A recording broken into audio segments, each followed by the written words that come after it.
কি অবস্থা মুরব্বীরা? সবাই কেমন আছেন? আশা করি ভালো আছেন।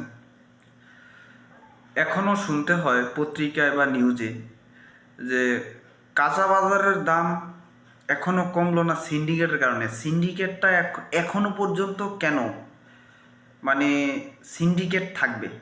আমার কথা হচ্ছে, বর্তমানে ঠিক আছে, মানে এমন একটা সিচুয়েশনে বাংলাদেশ চলতেছে যেখানে সুর বাটপার সিন্ডিকেট ডাকাত, ঠিক আছে, পকেটমার, এগুলো খুব সাবধানে থাকবে। কারণ আমরা এখন বর্তমানে দেশটা চলতেছে মানে এ, সেনাবাহিনী আর হচ্ছে যাদের আমরা যোগ্য মনে করছি তাদেরকেই কিন্তু চেয়ারগুলোতে বসানো হয়েছে। তাহলে আমার প্রশ্ন হচ্ছে, মানে যে এখনও কেন সিন্ডিকেটের কারণেই আপনার বাজারে সবজির দামে মানে সবজির বাজারে আগুন